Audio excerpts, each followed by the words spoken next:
Get ready for the show, it's about to begin. Pro fan talk where we dive right in. Sports talk, hot takes, ain't nothing we lack. We the real fans, nothing holding us back. Mic check, 1, 2, y'all know the drill. We bringing the energy, we keep it real. Touchdowns, some liquid air on the slam dunks on the court. Every sport, every game, we holding down the fort. We breaking down the plays, dissecting the stats. Pro fan talk, we keeping it fat. Debating with passion, no filter, no doubt. We the voice of the fans, we scream and we shout.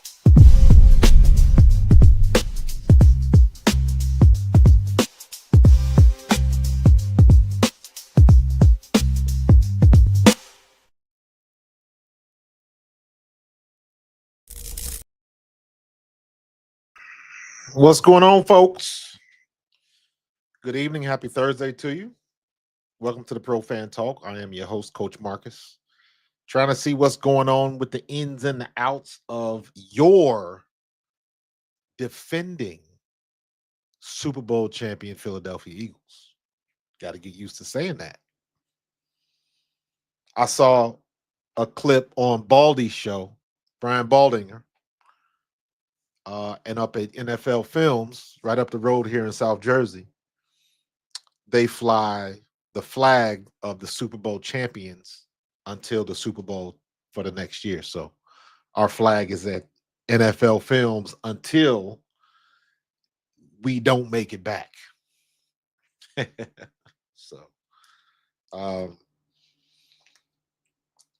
going through some of the tape from me and Dave Spadaro had a chance to talk the other day, and he said something I was thinking about that I just rewatched it. And he said it feels pretty good to have 2 trophies in that trophy case, not just one. Now you ain't just got one lonely one. And we were talking about, I remember the days when we didn't have anything. We didn't have nothing in that trophy case. We used to get into it with the Cowboys fans all the time because we hadn't won any. Technically, I believe we won a championship before they called it the Super Bowl, like in 1960 something or something like that. So people, they just count the Super Bowl era. All right. And fair enough. But it's nice to have 2 two of them in that trophy case now, and in close proximity. You know what I mean? 2017, 2024. That's good company, man. That's good company. So, but what's going on, man? What's going on, Carlos? Appreciate you. Big Daddy L Rob is in the building. So we gonna get it on and popping, man. We gonna talk about the the I guess the issues at hand with CJ Gardner-Johnson and Slay. Now I had to give myself some context, so I had watched that excerpt from the podcast, and I just released a video a couple days ago. I just put out a video a couple days ago about Slay, and I said, and I still say, whatever happens to Slay, wherever he goes, if he goes, gets his bag, and somebody else signs him, he's going to find his way back to Philadelphia, sign a one-day contract, and he will retire an Eagle. Howie Roseman is going to make sure that happens. Slay was too valuable to this defense and to this team. So regardless of what he said, and again, I heard it. It struck me as odd. I didn't think anything he said was too inflammatory, but going back and looking at it, I do understand. It's like, come on, man, you can't, not your teammate. Not your teammate. So sometimes what did Dave Chappelle used to say, when keeping it real goes wrong? So, I mean, at the end of the day, and I've said this before, man, you got a right to say, feel, think exactly how you want to do that. Be it right or wrong. It is your God-given right. You have your own opinion. Opinions are like assholes. Everybody got one. So we ain't got to necessarily agree. We can agree to disagree. That's all good. But whatever your opinion is these days with the social media landscape, it's going to come with consequences. And Slay has been here long enough to know. He's been in Philly long enough to know. How you just going to omit Jalen Hurts? But again, if that's how you feel, that's how you feel. The optics of it just doesn't look good because that's your teammate. But if that's what you want to feel, that's your business. I ain't mad at him for saying it. And I ain't mad at CJ for coming at him. And some of the other people in Philly coming at him. I still feel the same way. I wish we could find a way to bring them back and run it back and all of that type of stuff. I still feel the exact same way. But they're going to come for your neck after that. Rightfully so. Out of all the stuff, you cannot be that detached from what goes on in Philadelphia that you can't understand why your choice to omit certain things from your conversation would not be considered inflammatory. You cannot be that dense. Whether you meant to or not, I'll give you the benefit of the doubt. Maybe you didn't mean to do it, or maybe you did. I don't know. But again, you can say what you want to say. But that right comes with consequences and repercussions. Let me say it like that. It is what it is. And you already know that ain't no sweat off of Jalen Hurts' back. He got the prize. But it just stings a little bit more when it comes from family.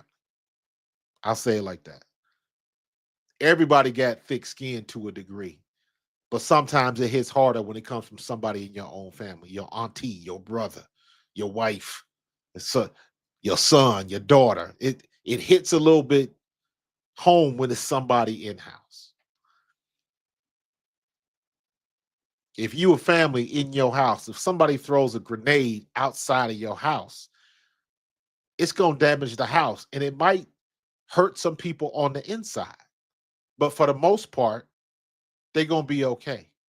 But you take that same grenade and you drop it on the inside, everybody's in trouble. So you got to protect the family. You got to keep family business. And every year, with everybody getting podcasts now that are still playing, that line has, I don't even say that the line has been blurred. That line does not exist anymore. That line has been obliterated. And the whole aspect of sometimes you need to watch what you say is kind of going out the door because people don't care anymore. And the problem is the algorithm doesn't care if it's positive or negative feedback. The algorithm just wants to be fed. Clicks are clicks, positive or negative. If you got 1,000 positive and 1,000 negative, that's 2,000 clicks. The algorithm just wants the traffic. So, it is what it is. They grown folks. They both still cashing checks. So it really ain't no skin off the back. It's just bad optics. And it's another reason for somebody on the outside looking in that don't have shit to do with Philadelphia. I have no clue what's going on in Philly. Now that's just going to be another talking point. See, we told you, as soon as the season was over with, Slay and CJ Gardner-Johnson got into a Twitter beef and this, that, and the other. And it'll all go back to Jalen Hurts and AJ Brown and what was going on in the locker room. It'll all end up going back to that one way or the other. The people that don't like Philly, the people that don't like Jalen Hurts, that's low-hanging fruit. And I say, don't feed into it, man. Don't feed the trolls. So I don't know. Slay does that for his YouTube views. Yeah, I know. He does that he understands the game.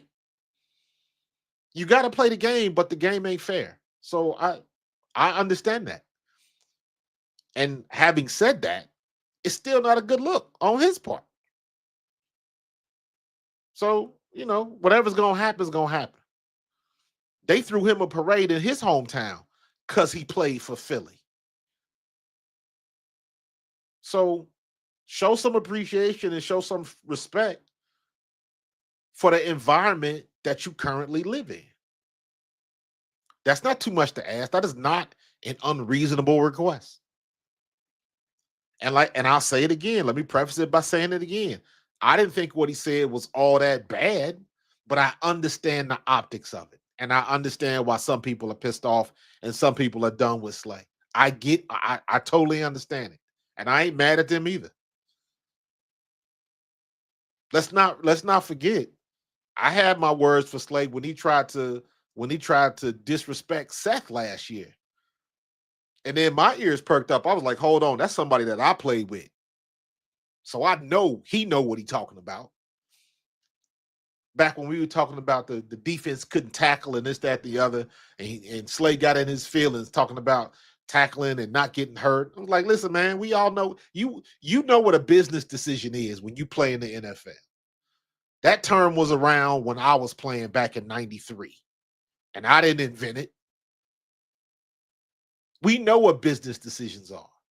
CJ Gardner-Johnson is not coming up making business decisions. Slay was making business decisions. If you a fast, small defensive back, when Derrick Henry comes through the lane, you making business decisions. Why you think them DBs always trying to tackle him from the side? That's why it was so impressive when Cooper DeJean caught him head first. Textbook tackle, shoulder on the side, head to one side, hit him with the shoulder, get his legs so he can't move his legs just below the waist, wrap up, drive through him, and put his back on the ground. Textbook. But everybody trying to get his shoulders and drag him down, that ain't going to work for somebody that's the size of damn Ray Lewis but runs a 4.4. Y'all better stop playing. Y'all better stop playing. Big Daddy, you already know. You already know this is going to come up with Cowherd and some of these other ones, if it hasn't been up already. So I'll be interested to watch some of the shows and see some of the highlights and listen to what they coming up with. They love you. Absolutely right, man. They always want us to tell you I told you so. They'll do anything to stop concentrating on the ring. They'll do anything to do that. And again, this is low hanging fruit. So it's like, come on, Slay. It was unnecessary. But hey, you a grown ass man. You gonna say what you want to say. But there are consequences and repercussions. Brian, that would not surprise me one bit, bro. It would not surprise me one bit. He could be playing to the algorithm and playing to trolls and stuff like that. Slay ain't stupid now. And neither is CJ Gardner-Johnson. But CJ Gardner-Johnson just strikes me as someone that he really don't play like that much. But again, I'm on the outside looking in. I'm guessing. I'm not in that locker room no more. So you would think so. But this day and age, man, I can't say that no more, man. The one thing I can honestly say from my era to what's going on now in the league, and I laugh because I'm the get off my lawn guy, right? I'm the old dude now. I'm old school now. I'm Bruce Leroy. You know what I mean? So we were built different. Period. We were built different. The way we practiced, the way we played, the way we went about our day to day, it meant more to us because there was more at risk, because we didn't have all of these avenues for financial gain, and there was no YouTube, or I couldn't speak on the same level as somebody that was on television. I was thinking about that the other day. I don't know if y'all noticed. Like going forward, I'm gonna always keep my analytics up because the goal now is that number's got to go up every day, 25 points. Will it? I don't know, but I got to put it out there. I got to put that in the ethos so everybody know where my head's at and what my goals are. I got to get 25 subs a day to reach my goal of 10,000 by July. So I leave it up, and I want to see that number go up, and I want to see it update. You know what I mean? So maybe it'll go up a couple times, maybe it won't, but I got to let everybody know. But my point is, I can do a podcast, and I thought about this the other day. I did a podcast. It was very impromptu. I didn't plan it. This was during the Olympics. And I went live right when the 100-meter finals was going on. And I looked down, and the next thing you know, I had like almost 1,000 people live watching. And for me, that's huge. I'm not quite at the point where I got 100 people every day watching me. I picked up a couple times, 100, 200. I've had a couple things happen to me where I just captured the interest. Still ain't quite figured out how the algorithm, why it likes this over that at any particular time. I still haven't figured out how every time, like last night we ended up with like around 40 people on my stream last night. Last night was unprepared, impromptu, off the cuff, top of the dome.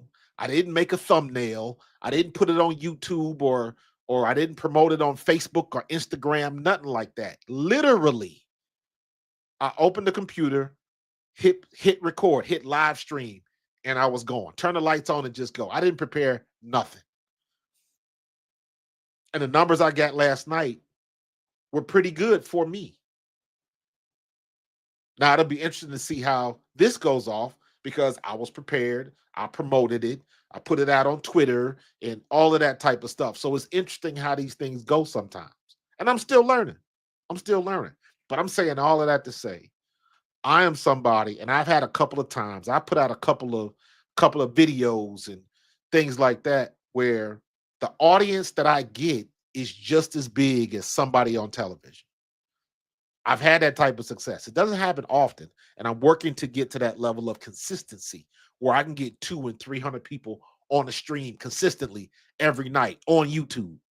I'm not talking about 50 people on YouTube and 200 people on Twitter and 300 people on Twitch. I'm talking about everybody on YouTube, everybody at the same place with eyes on me. That's the goal, to be able to jump on the stream and get like 500 to 1,000 people watching you for an hour and a half to 2 hours. That's the goal. And when you can do that, that's just as many people when it's all said and done and you in the macro. That's just as many people like when you turn on some of these cable channels. You turn on some of these cable channels and some of these sports networks and stuff like that, even on ESPN now, some of them shows on ESPN don't get good ratings. Why you think they all getting podcasts now? Why you think Kay Adams left and she got a podcast? And now, like even on like if you in the Philly area, WIP and 97.5, when they go live on the radio, you can watch them on YouTube because that's the business aspect of it now. That's the money stream now. They probably make more in YouTube views than they probably do from their sponsors in some situations. So I can talk my talk and get just as much feedback from the public as somebody like ESPN or Fox News or all of that type of stuff, man. So it's a good feeling to be on that level. And what we say matters now. Oh, good Lord, man. The 76ers getting their ass whooped already. 79-97 in the third quarter. Good Lord. Austin is in a behind. So,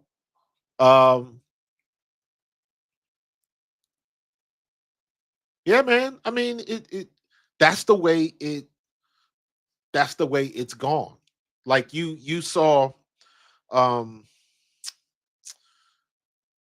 the Cowboys, the Dallas Cowboys launched an attack on their content creators in Dallas because their content creators were trying to keep it a buck and saying the Cowboys was trash. And the Cowboys organization didn't like that. And Jerry Jones got on somebody's podcast and started going in on them. And it was like, bro, you got to keep it a buck. And literally he threatened the dude. He was like, I can make it so you won't ever be on this platform again for the Cowboys. Because this was an official Cowboys guy. And then the guy, he trying to do his job and provide for his family and tell the truth. Because whether you on ESPN, whether you on Fox, whether you on NBC in Philly, people still are looking at you to tell the truth and be honest about what you see. So I know some people don't like that, but you still try to do it. I'll give you a perfect example. Y'all know I love the WNBA. I'm an Indiana Fever fan. I'm a Kelsey Mitchell fan first, and I'm a Caitlin Clark fan. If you don't know the whole situation with me and Kelsey Mitchell in Indiana, ask me about it. I'll be happy to tell you. But I get in some of these rooms on Twitter and Facebook, and again, I'm a former pro player. I made it to the highest level. So a lot of times I don't watch games as a fan. I'm looking at games critically like, damn, why did you do that? What's wrong with your footwork? And what have you been doing? Like, how come you didn't take the jumper? And like, what? Don't matter what the sport is. Hockey, basketball, tennis, any of it. I'm looking at it strategically because I know how I watch film. But I can give some honest criticism and people will lose their shit. Because you got a big collection of people that you got your guy, and Philly is not exempt from this. Philly fans, Jalen Hurts fans, we are not exempt from this. When somebody talks grimy against your guy, you feel in some kind of way. You feel in some kind of way. So you want to get it out there. And now we have a platform where you can say something, it go viral, and you can get 100,000 to 1 million views on it, which is way more than the amount of people that might watch a particular show on ESPN or Fox Sports or whatever. I've been keeping track with the whole situation with what's your girl from Fox? Jason Taylor's sister. Joy Taylor. All of this stuff, I got thoughts on that anyways. You know, you got two grown folks doing grown folks business and somebody didn't like it and they raising the funk.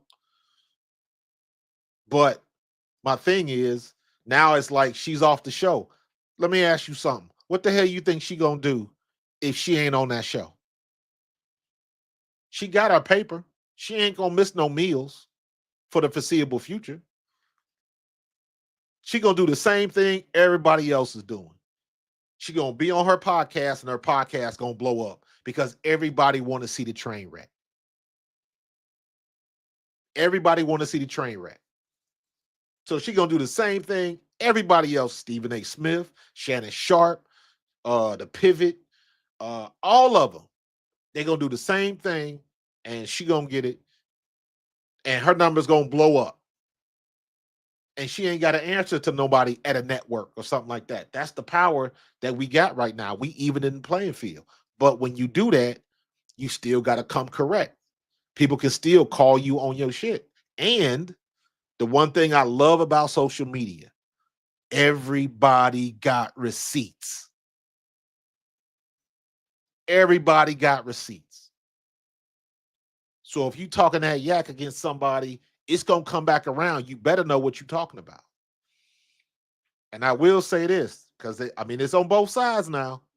It's on both sides because you see some of these content creators and they off they rocker. Or you see some of these content creators and they only after the headlines so they can get the clicks. They're not really interested in telling, keeping it 100, telling the truth. They're coming at it from a specific angle because they know that angle is going to generate clicks for the algorithm.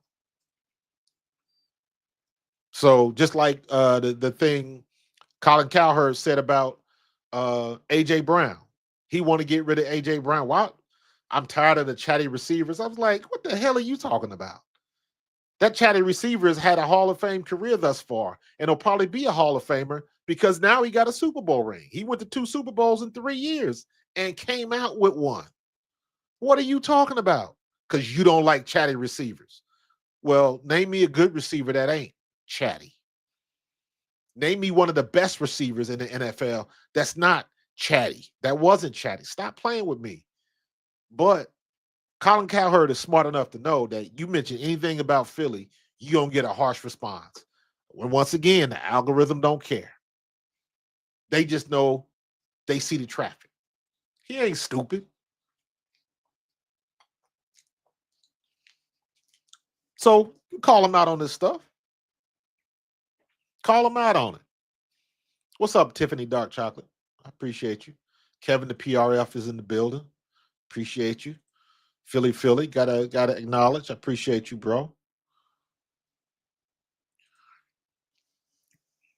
Out here in Cali, that's what I like to see, man. West Coast. See you on the left coast.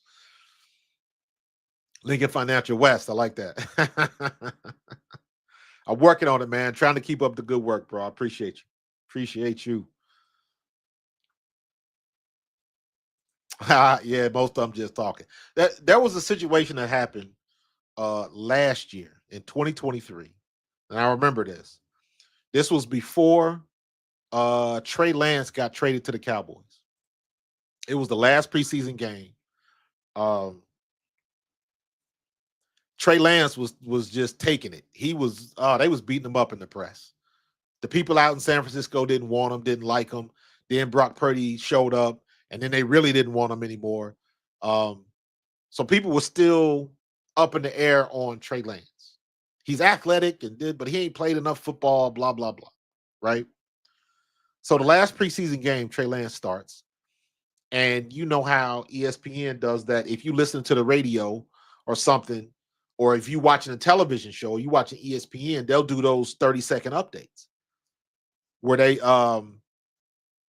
they give you stats and highlights real quick. They're in the fourth quarter, they're at halftime, and they'll give you highlights of the game. Well, in this particular game, Trey Lance had thrown an interception. This was the first half. He had thrown an interception, didn't have a particularly great game, but he wasn't stinking up the joint. But that little segment just painted him like he was just horrible. They painted him like San Francisco was gonna lose the game. The game was lost. And they read the report as if they had already lost the game. And that right there showed me, I was like, that's what it is. These jokers ain't even watching the stuff. They're not even watching the game. Trey Lance ended up bringing San Francisco back and had a winning drive. Throwing the ball. He wasn't running all over the place. He was throwing the ball. So when you go back and you listen to that little sound bite from halftime, they had already predicted that Trey Lance was going to lose. And he came back and I was like, man, these jokers ain't even watching the material. Same thing still happened. Same thing still happened. And I will tell anybody this. The people that's on these shows, Stephen A. and all of them, they don't watch all the games. They ain't got enough time. So you know what they have? They got a research department. So they got a guy that only watches Philly. This guy only watches the Chiefs. This guy only watches the Rams. This guy only watches the Patriots and all of that type of stuff. So everybody gets their stats and all of this stuff together, and all they doing is shoveling papers in front of their face. Here you go, Stephen A. You want to talk about the Patriots? Here's all the stats for the Patriots. And all it does is just make Stephen A. look good. Like he knows what he's talking about because he's got all of these facts. He don't know anything. He reading it off paper. So it's a production. It's a production. And the production is there to make the guys in front of the camera look good, period. Now, you can always get in those conversations and go on into some other stuff. And I think that's where Stephen A. excels, especially when you got Shannon Sharp on there and all that kind of stuff. Because you can't tell me that was pre-planned when he said what he said about Kirk Herbstreit and all of that type of stuff. Because Shannon get different when it comes to stuff like that. So no, that wasn't made up. But you understand what I'm saying. The stats and all that kind of stuff to make it seem like these dudes know everything. They don't. They got a production. All of these shows. I forget what all of them like that. With my boy Stephen Nick Wright and Chris Broussard. Chris Broussard's another homie of mine. We grew up across the street from each other when we were kids. So I like Chris Broussard. But most of these people are just guessing. I saw another clip today. I should have clipped it and made another video of it. This was Nick Wright. I guess he was at Media Row at the Super Bowl, and he was talking about how Philadelphia fans should be okay with being in second place because we just happen to be the best team going up against the juggernaut that was about to three-peat. This was before the game. And it was just more stuff that he was talking. Clearly, he wasn't watching film because he just knew what was going to happen. Got to watch the tape, man. But everybody got receipts now, right? Listen, Carlos, Stephen A. Smith spent 17 years in Philadelphia. So I'm very familiar with his work. I'll go even a step further. Stephen A. Smith used to come in my store, I want to say 3 times. Two times. I remember Stephen A. Smith coming into my store, coming into my Apple store in Cherry Hill, New Jersey. And everybody looked at me because they know I played football. They knew I used to be with the Eagles. So he was, and I'll say this, the attitude, the demeanor, he was exactly the same. If you don't like what he say and how he come across on TV, he the exact same in person. Come on, man. Can you help? I can't.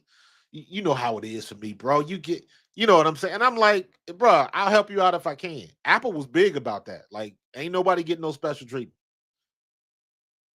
If you got 3, 4 people in line ahead of you, you're gonna have to wait. But I understand what he was saying.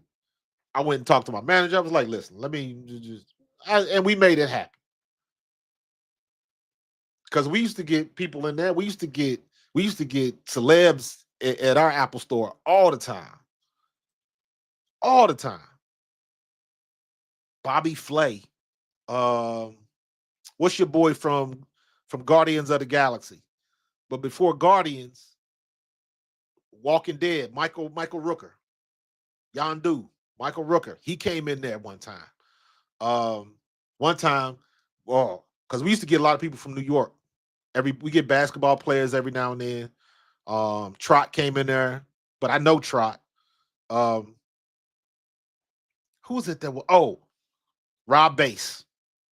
Rob Bass, DJ Easy Rock. But we talking about Rob Bass came in there one time. Everybody knew it was Rob Bass, right? He's trying to play it cool. It wasn't a lot of people in the store. It was kind of, we used to close at like 9:00. So around 8:30 on a Tuesday or Wednesday, wasn't too many people in the store. But in the same situation, wasn't too many people in there. So the word gets around. That's Rob Bass. And he just chilling. He looking at computers, blah, blah, blah. He keeping it low key. One of my coworkers is like, man, I should do it. I'm like, man, don't do nothing. This joker gonna go over to one of the damn computers and he gonna put on It Takes Two and play it loudly. And as soon as you heard the intro right about now, you saw Rob look up, put his head down. Him and the other dude he was with, they exit stage left. And I just looked at him like, really, dude? Really? Like, you ain't trying to. It was clear he was trying to, he didn't want no attention. Went over there, asked, hey man, you good? You didn't? Yeah, man, I'm just looking. So he was good. He was just in there looking. And he gonna go over there and fangirl on him and play that. And I was like, you really just did that. So we used to get stuff like that all the time, man. All the time. So the only time I was mad that I missed a celebrity was when I missed Bobby Flay opened up one of his burger joints in the mall. And he came in the Apple store and I wasn't working that day and everybody told me about it.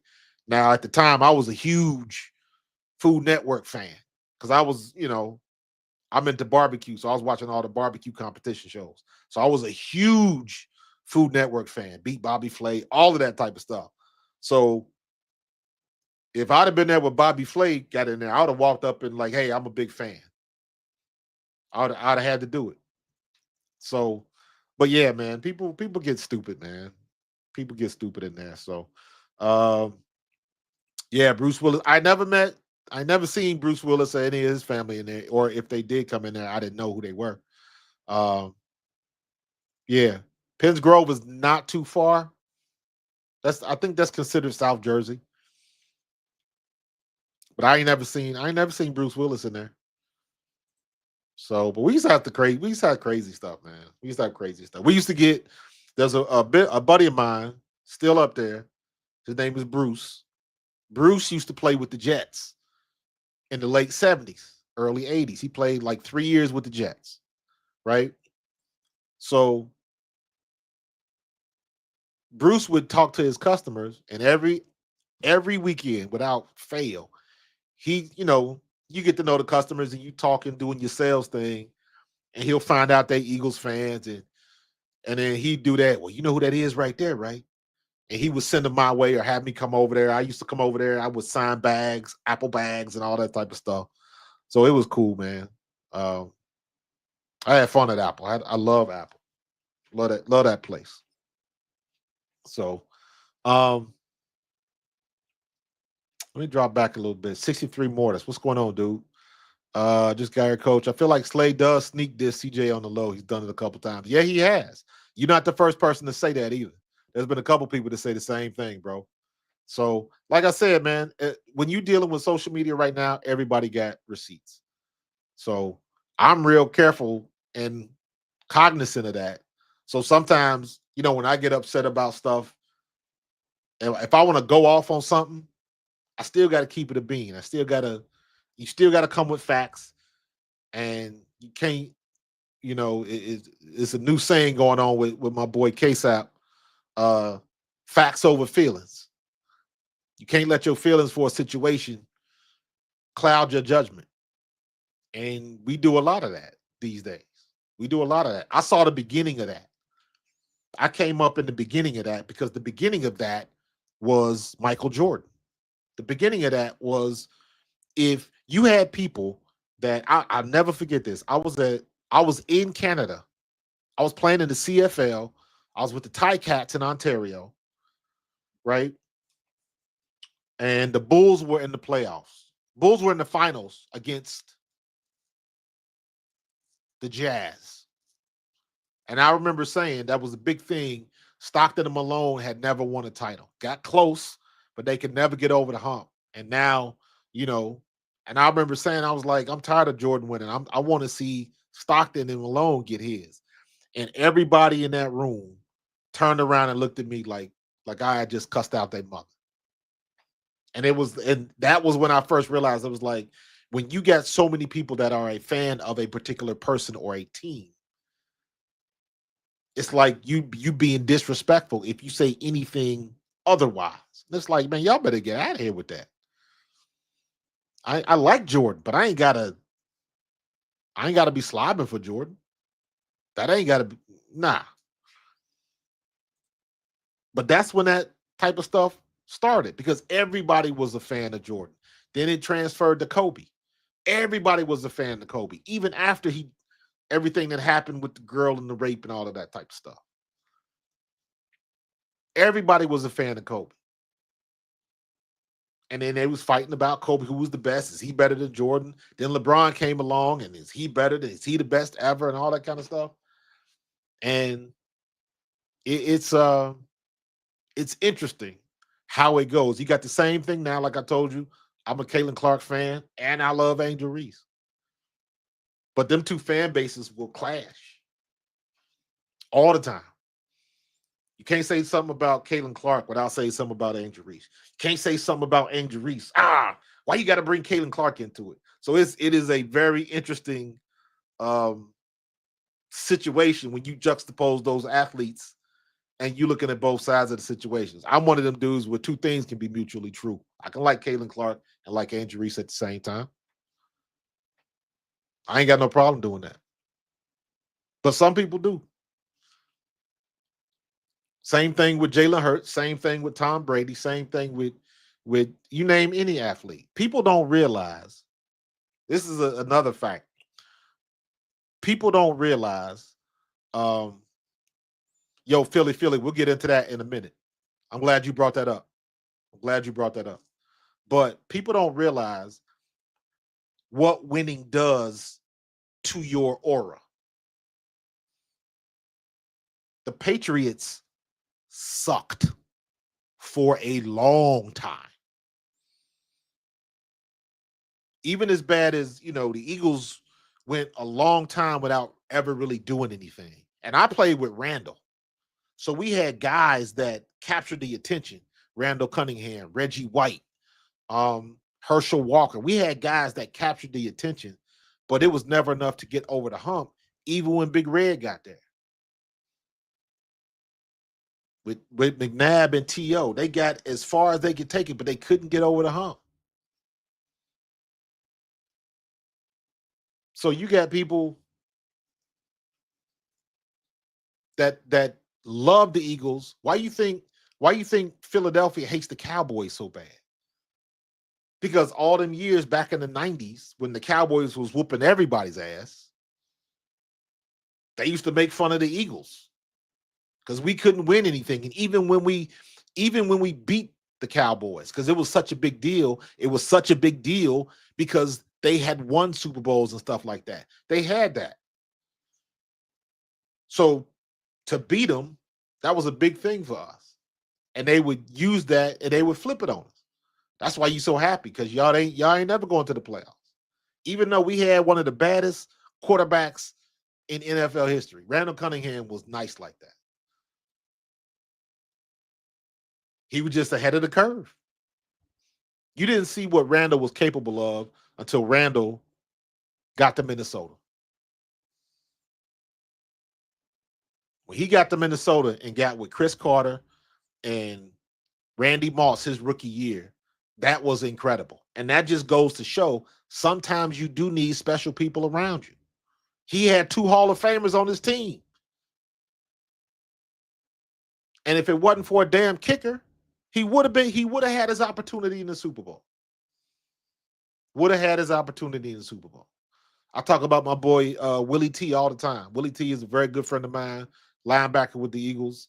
But Willie T, his last 3 seasons, he played with the Raiders. Then you had the tuck rule. If it wasn't for the tuck rule, my dude probably would have had a Super Bowl victory because the Raiders would have went to the Super Bowl and most likely they would have won whoever they faced. But the tuck rule, Patriots end up winning that game. Back to the Patriots, people don't realize how bad the Patriots were. The reason why a lot of people hate Tom Brady is because he was winning every damn thing. And then, of course, Belichick and all of that type of stuff go into it. It's the same thing now with the Chiefs. Chiefs got 3 Super Bowls, man. 3.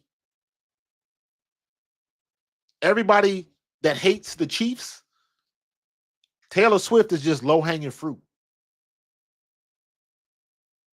It just happened to work out that she started messing around with Travis.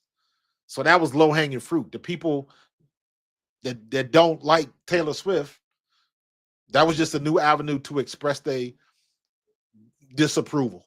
You know what I'm saying? So, yeah, so that's something to latch on. I can't stand them because of Taylor Swift. You couldn't stand them because they was whooping everybody's ass. I never disliked the Chiefs because I liked Andy Reid. I like Patrick Mahomes, and I like Patrick Mahomes for the same reason I like Jalen Hurts. When Patrick Mahomes got drafted out of Texas Tech, nobody knew who he was, and everybody thought Andy Reid was 14 karat crazy for moving up to get him. And the only thing he did was prove folks wrong.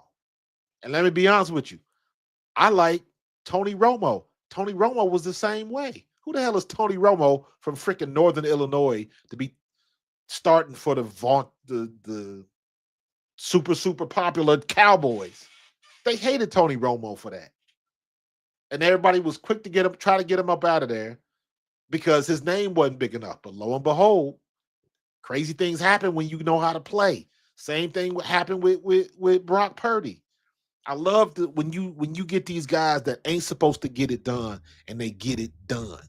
Brock Purdy was the same way. I'll say it again. I like Brock Purdy for the same reason I like Jalen Hurts. Everybody said he couldn't do it. Everybody said he couldn't do it. You can call him what you want to call him. I don't give a damn if you call him a game manager or whatever term you want to use. Because it's a whole bunch of people, and I will continue to keep going down this road about all of them passing yards that was sitting at home watching the playoffs. All of them, super elite quarterbacks with the golden arm and 6'4" and 5", and they can do this and throw it this far and did. All of them jokers was sitting at home or in Cancun watching the playoffs. All of them. And for the first time in a very long time, everybody realized that shit don't matter. Jalen Hurts just changed the game. Jalen Hurts put everybody on notice. Jalen Hurts made everybody sit back and realize you ain't got to throw it for 300, 400 yards in the game to win. All you got to do is play smart football. All you got to do is do what you do best. Why is that so hard for teams to do? You know why? Think about when you was in high school. This usually applies for the boys more than the girls. But think about when you was a kid or when you was in high school and you saw that girl that you liked. And what do guys normally do in those situations when you young? You start acting stupid just so you can get their attention. And sometimes your parents or a teacher or your older brother or sibling or somebody will smack you upside the head. Like, dude, what the hell are you doing? Because you ain't know no better. That's what some of these teams do when they get these quarterbacks. That's what they do when they get these quarterbacks. You may have been doing something better than anybody else for umpteen years, and then you get a quarterback, and all of a sudden you want to abandon it. Not even knowing if the quarterback can do what you need him to do. You got to know your personnel. And I say that very lightly, but it is so important because so many coaches don't. So many coaches put a plan together and try to make their personnel fit their plan, not the other way around. I learned that very early, and I learned that coaching kids. It is not complicated. If you got a kid, I used to coach 10, 11-year-olds, 105 pounders. I'm proud to say one of my kids is Devin Leary. He's a backup with the Baltimore Ravens. But if you got somebody, look at Lamar Jackson. Perfect example. Look at Lamar Jackson. Lamar Jackson should be running all over the damn field because can't nobody stop him when he does that. But you know what? He want to drop back and throw it and throw it and throw it and throw it. And you know what? He's very successful doing that. 2 MVPs and should have had a third. But guess what he ain't got? Ask him if he'll trade one of those MVP trophies for a Super Bowl victory. Ask him, see what he say. Ask Josh Allen, see what he say. Would he trade that MVP for a chance to play in the Super Bowl? Ask him.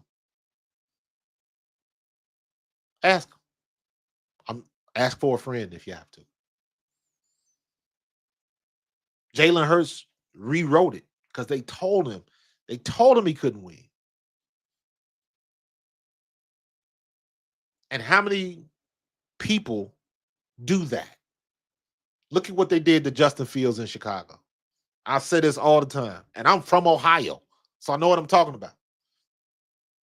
Justin Fields was not a running quarterback.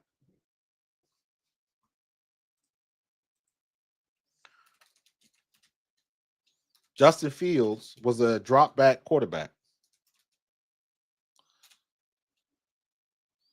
Let me see.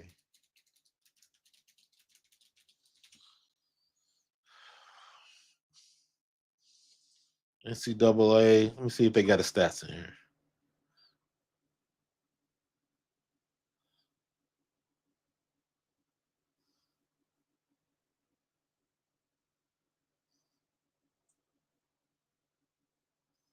Nah, they don't have his full stats. Let me see. Justin Fields' career.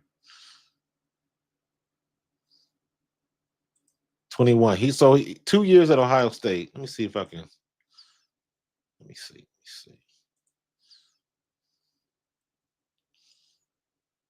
20-2. So he's 20-2 as a starter.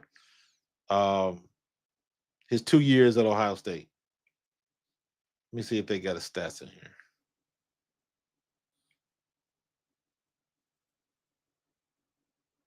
5,373 yards in 2 seasons. 63 touchdowns in 2 seasons. 15 touchdowns. So he did run the ball. 867 yards and 2 touchdowns. I'm sorry, 867 yards in 2 seasons. So he did run the ball.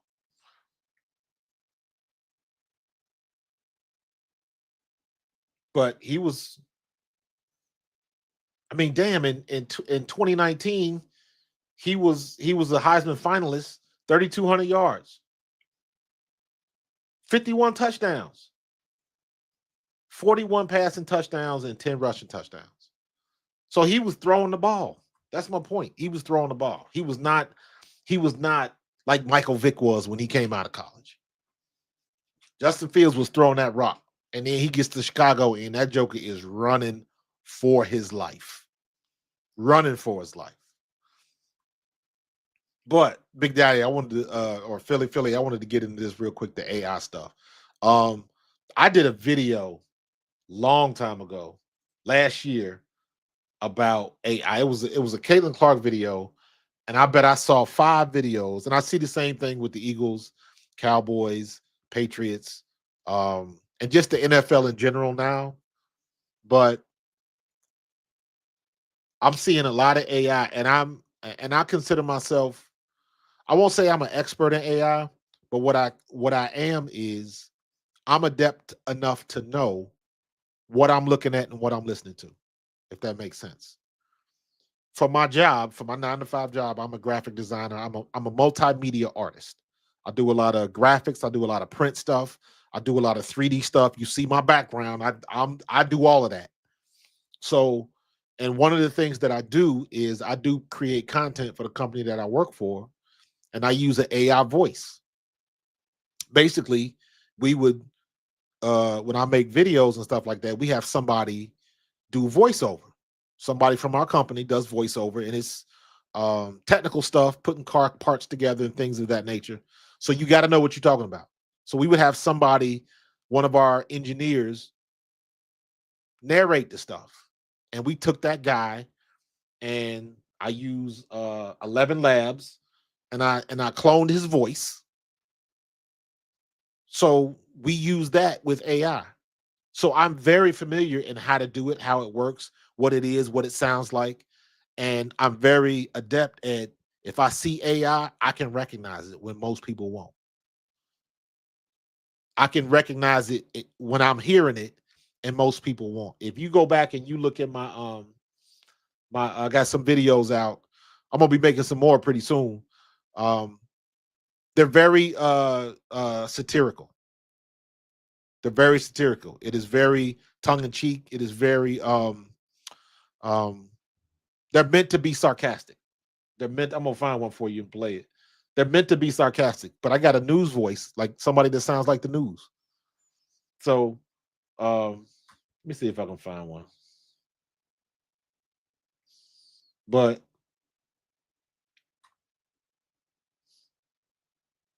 oh, man, that's gonna be hard to watch. It's gonna be hard to find.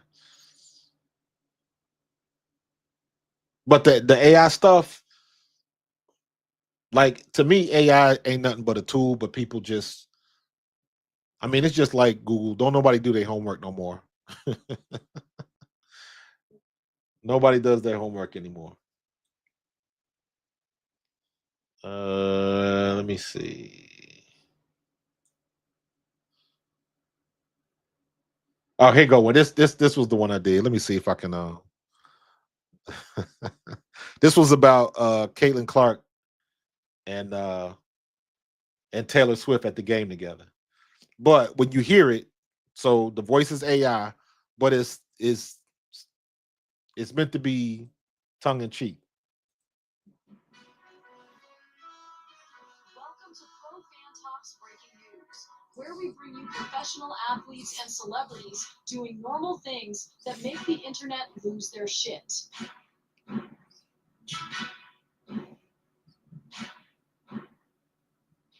Tonight, Caitlin Clark goes to a football game. WNBA superstar Caitlin Clark shocked the sports world by attending a professional football game. She was seen at Arrowhead Stadium in the booth with pop star Taylor Swift. Witnesses report Swift was seen whispering several times to Caitlin Clark. There are unconfirmed reports that Caitlin had to remind Swift that she went to Iowa and was familiar with how the game was played. Sources close to the situation report that Caitlin was seen cheering for the Chiefs, enjoying free food and drinks, and there are unconfirmed reports that she even visited the restroom. It has been confirmed that this is the first time in WNBA history that a player has watched an entire NFL game with Taylor Swift. This has been breaking news, where we bring you professional athletes and celebrities doing normal things that make the internet lose their shit. So that's all it is, man. But I see a lot of AI stuff. Like the voice is AI. I use a program for that. But some people lean into it. I've seen whole things like 8-minute videos edited, and you can tell because now they got the AI stuff that'll generate background, B-roll, all that type of stuff, man. It's crazy. It's crazy. So the AI stuff can get real, man. If you to me, it's just a tool. I still do most of the work though. I still do most of the work. So a lot of people either don't know how to or just don't want to do it. So, but a lot of people use the AI stuff to come up with BS headlines on Caitlin Clark, on Angel Reese, on Jalen Hurts, anybody that they're trying to hate on. They come up with these narratives, and man, they just roll with it. They don't care. They don't care. But it's funny to me. So I just keep on keeping it a bean. I came up with a phrase. I don't even say it that much. And I always say, pro fan talk. We keep it 100, but we leave it toxic on the bench because it is so easy to lean into the toxic stuff. Because everybody want to see somebody crash out and just go nuts, and it ain't that serious. It ain't that serious. I employ the same logic whether I'm watching NFL, MLB, when WNBA starts, all of it. Like, I don't care who you think the best player in the world is. I don't care who you think the best quarterback is. Doesn't matter. I say this all the time. You give me your top 5 quarterbacks in the NFL. My answer to you is yes. I agree with you. Yes. I don't care who you say. Yes. If that's your opinion, you're welcome to it. All I know is there is going to come a Sunday where we are going to put that theory to test. That's all I care about. It's all I care about. Everybody gets so caught up into lists. And again, because you want to be the popular kid in school. That's the only reason. You want to say somebody, look who's number 1 on my list. I don't need that nonsense. If you don't put Jalen Hurts on the list, if Slay don't think Jalen Hurts is elite, that's his business. But I know next year, just like this year, whoever you think is the better quarterback, when they thought Lamar Jackson was going to best Jalen Hurts, they lined up in Baltimore, and we figured out what was what. When LA came in here, and Matthew Stafford he was going to throw the ball all over. They had to line it up, and we had to see what's what. That's what it comes down to. So I don't get caught into any of that stuff. I do the same thing with NCAA basketball. Juju Watkins, player of the year. Okay. And I love Juju Watkins. But guess what? That South Jersey girl, Hannah Hidalgo, going to have something to say about that when the tournament starts. That's all that's going to matter. Indiana Fever, Caitlin Clark, is she going to do the same thing she did last year? I don't know. But I know she got a much better team. But when she step on the court, we going to see what's what. Is Angel Reese going to have all them damn rebounds again? I don't know. But when she step on the court, we going to see what's what. So what they do in the preseason and all of that type of stuff, man, that stuff don't matter to me. Y'all can come out with all your lists, preseason All-Americans, who you think is going to be MVP, who they think the best team is going to get to the playoffs, it don't matter. The only thing that matters is when your squad steps on the court. That is the only thing that matters. All this other stuff is irrelevant. That is a player's mindset.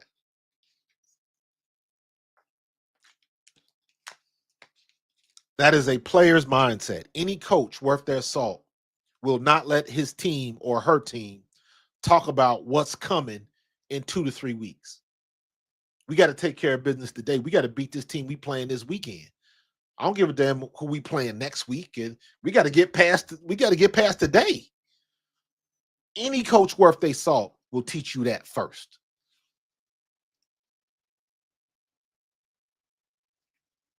And people get away with that, or that not away, they get away from that because social media is so in vogue right now. It's old school that I can never imagine tweeting or going live or something like that, going on social media at halftime of a game. That is unconscionable to me. because I didn't grow up in that era. You were hyper focused. You come in the locker room, you get your coffee and your orange slices, and you do what you got to do. Look up the adjustments that you're going to make. Give me all the offense over here, defense over there. You got two whiteboards and everybody talking over each other. And you trying to figure out what you're going to do next to beat that team on the other side. That's all that matters. That we are in the age right now where everybody just like to talk. Everybody like to talk because, and it's like that because talking pays now. So, you know.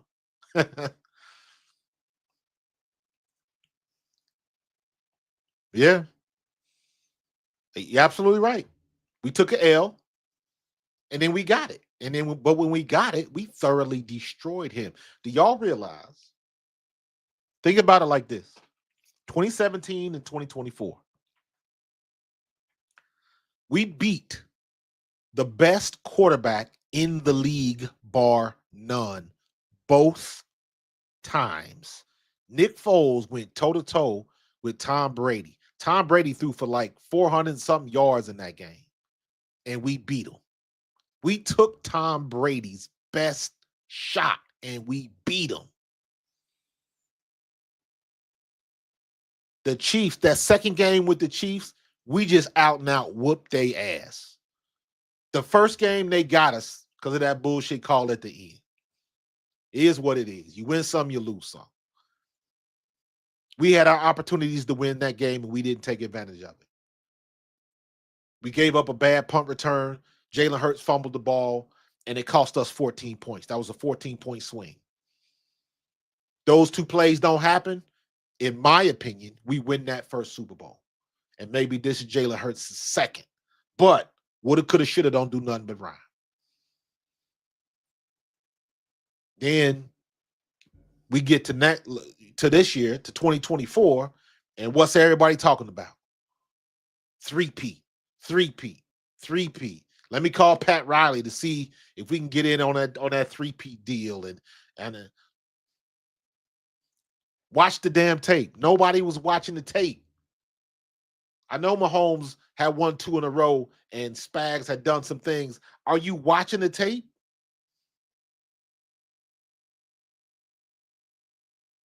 I know Joe Tooney was moving to left tackle because of injury. Were you watching the tape? He wasn't very good out there.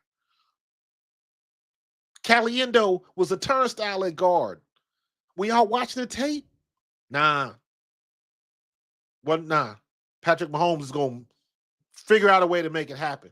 Not the hell if his damn offensive line can't block. We all watching the tape.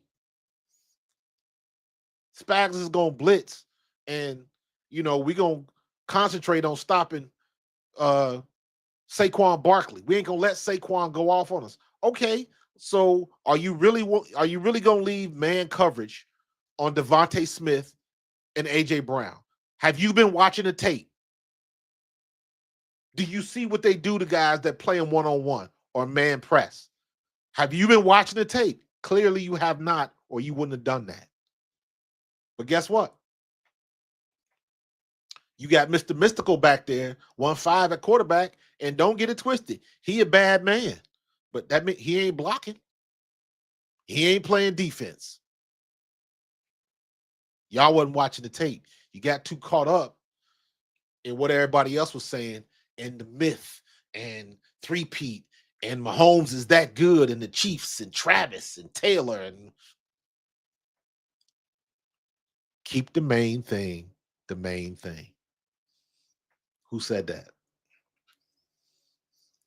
Technically, Nick Saban said it. But you know what I'm talking about. If you know, you know.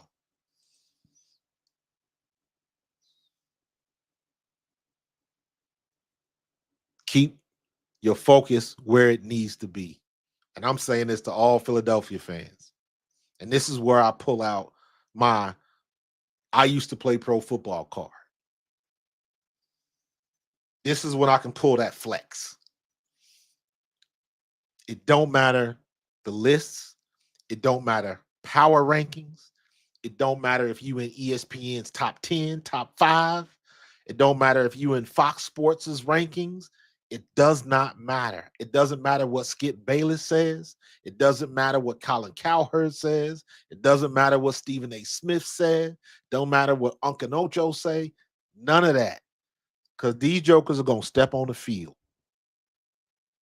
and solve the problem. Don't get bent out of shape on lists and rankings. Don't matter. And I'm not saying nothing new. You talk to my boy Tone, you talk to anybody that I done been with on the show, Barrett Brooks, anybody. I'm consistent when it comes to that. That stuff don't matter. The dubs is the only thing that matters.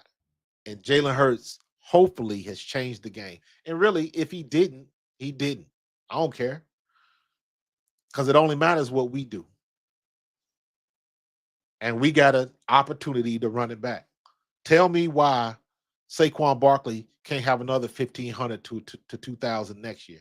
Do I think he can get 2,000 next year? Possibly. Possibly.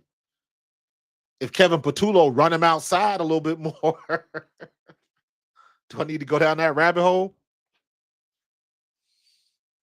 So don't get bent out of shape if everybody ain't in your corner with your player. It don't matter. It don't matter. You're going to be mad, you be mad by yourself. You want to see something funny?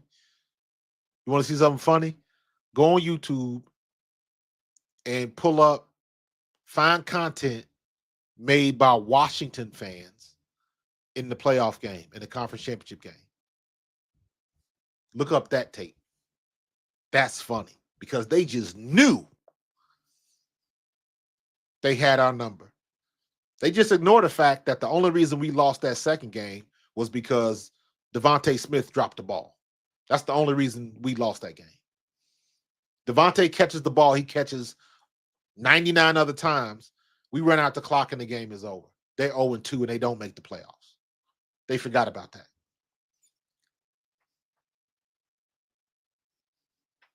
Baltimore forgot about we wrote the blueprint on how to stop King Henry. Get hands on him behind the line of scrimmage. Back 2 years before when we held him to like 30-something yards rushing. His quarterback outrushed him when he was still at Tennessee. We wrote the blueprint on that. People forget about that. They ain't watching the tape. 373. Look, Tiffany, look up how many yards did Brady have? Brady had over 400, didn't he? Look, how many yards did Brady have? And I say that because to me, that 2017 Super Bowl was even more impressive because we took Tom Brady's best shot. You couldn't say he had a bad game. You couldn't say it was this, it was that, he was hurt. You couldn't say none of that. Tom Brady was lighting shit up. And we was taking it on the chin, and Nick Foles was coming right back. 505. Thank you. Thank you. 505. 500 yards passing. And you lost.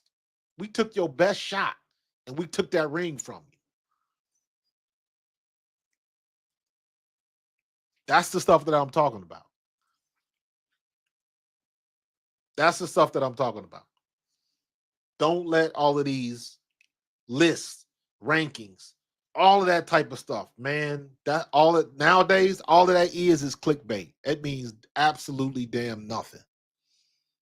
Absolutely nothing.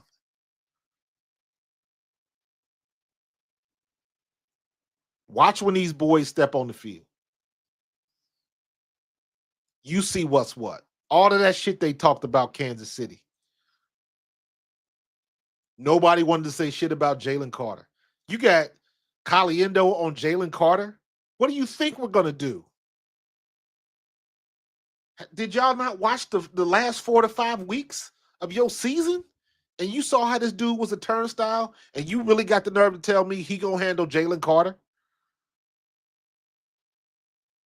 Joe Tooney is a Hall of Fame offensive lineman at guard. He was struggling at tackle. Wasn't nobody paying attention to that? What are you going to do with Josh Sweat and or Milt Williams? and or Jalen Carter when they move him out there, and or Jordan Davis when they get. Stop playing with me. Stop playing with me. I will tell anybody. I'll encourage anybody going into next season. Find a channel because I'm gonna be doing more of this next year. I got into it this year. I still haven't gone over and watched film of the Eagles game, the Super Bowl game. I've watched the game, but I haven't broken it down on film yet. I'm still gonna do that. Find somebody you can watch film with. My favorite people is that dude. I don't. I would love to get on collaborate with him. The dude got the podcast. It's called Top Billing. I believe he's a Philly dude. He used to be a scout. He knows the game. You can tell he knows the game, and he can break it down. I like his stuff. Barrett Brooks, a friend of mine. I like his breakdowns. Brian Baldinger, Baldy's breakdowns. Me and Baldy played together in '93 with the Eagles. I know Baldy knows what he's talking about. Greg Cosell at NFL Films, nobody, and I mean nobody, watches more film than Greg Cosell. You ain't got to agree with him, but damn it, he knows what the hell he's talking about. And my final dude is that guy, JT O'Sullivan, quarterback school. A very unbiased look at quarterback play. JT O'Sullivan, yep, the QB school. Love his content. I was trying to get JT O'Sullivan. We was going back and forth on Twitter. I was trying to get him on the podcast, and then bam, they mentioned him on ESPN, I think, one day, and his shit just blew up. Blew up. But find somebody where you can watch film. When you start watching film and you start understanding it, you'll figure out how much these media heads don't know. And even the ones, and I'm talking about some of these athletes that are on these shows too, you can tell they don't watch film no more. Some of them do, but most of them can't. And even the ones that do, there's no way they can watch all the games. So they find themselves in the same situation, reading a bunch of papers. So find somebody that watches film, learn how to watch film, and learn how to understand the game. You're not going to understand all the jargon and what's the difference between the zone run and the zone read and I don't expect you to know all of that stuff, but all you need to know is you need to be able to look at the defense and tell her, are they in zone or are they in man? Is it a single high? Is it a two high? Is it three deep? Is it quarters? That's not hard to figure out. You watch enough tape and you watch enough people that tell you what to look for, not hard to figure out. And then you will, I promise you, you will realize how many of these people on the air really don't know what the hell they talk about. Or they didn't watch the game. They just read stats. Because they might say stuff that's out of context. Just doesn't it doesn't jive. Like clearly you didn't watch the game. So yeah, man, I'm big on that, man. It's funny how this has got me. I can't tell you how much time we spent watching film when I was playing. Falling asleep in the meeting room. You go to 2-a-day practice and you go to afternoon practice at 1, 2 o'clock. You get done about 3:30, shower, get back to the lunch room, get you something to eat, get you dinner. Evening meetings start at 6 o'clock. And sometimes we wouldn't get out of there till 10:30 daily. Now, and that was before everything, you had to pull the tape. Everybody was watching tape. Now, all these jokers going home with iPads. You tap into the network. You can pull any film from any game, from any quarter, from any player. I can go in here right now on NFL Pro, and I can pull up the Super Bowl, and I can see what Jalen did in the first quarter, second quarter, third quarter. What did they do to stop Saquon? I can look up all of that stuff. The access is right there. Learn how to watch film, man. You'll be better for it. So I love JT, man. Love JT. I have not seen that one, Don. Thank you for reminding me. I'm gonna definitely go check that out. I'm definitely gonna check that out, man. So yeah, that's one of the things I'm stepping my game up. I'm stepping my game up in my film study, and I'm stepping my game up in with my graphics and stuff like that. How you say you watch film for breakfast? So yeah, man. Yeah, Eric, top billing is legit, man. I like that dude. You can tell he know what he's talking about. You can tell he know what he's talking about. So I'm trying to get to that level, man. I'm trying to grow every day. So um trying to get it out there, man. So make sure y'all subscribe. Make sure you make that number go up. Trying to get to 10K by July. That's the goal, man. That's the goal. Tell your friends about me. We're gonna keep it moving. But we've been rocking and rolling for about an hour and 20. So I'm gonna get up out of here, give me something to eat, chill out, watch some more film, put some more content together. Matter of fact, uh, I'm gonna go look. I'm gonna go look at the JT O'Sullivan video, Don. I'm gonna go check that out to watch the Super Bowl because I have not watched that, and I like his commentary because he's honest. He's honest. He'll tell you if you suck, if your feet was wrong, and all of that stuff. And I say this again, man. When AJ Brown said what he said after that Carolina game, AJ Brown wasn't lying. He wasn't lying. He was telling the truth. And everybody got bent out of shape. And that's what I mean. Everybody got bent out of shape talking about my QB1. And it's like, man, when you nobody gets eviscerated more than you do in a film session on a team, especially an NFL team. You could have 4 quarters of great football and you make one mistake and they'll run that play back 30 times in film session just to let you know. So the shit that you hear on radio and from fans, it ain't nothing to what you hear in the film room when your coach is cussing your ass out because your steps was wrong, your feet was wrong, you went to the wrong hole, you dropped the ball.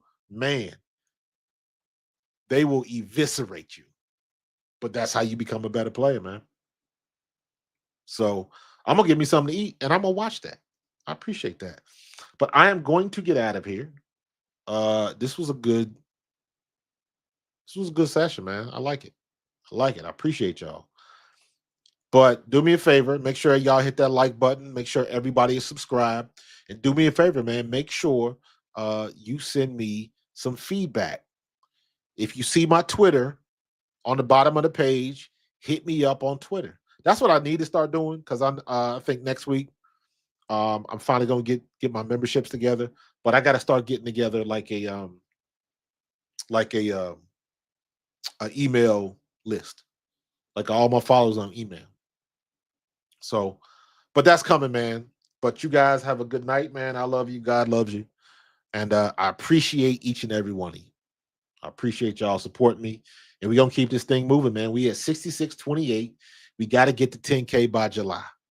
All right? Tell your friends about me. Tell your grandmama. Tell your uncle. Tell everybody. Tell everybody you got a friend. And we're going to keep this thing going, man. I'm up out of here. I appreciate you. And as usual, go Birds.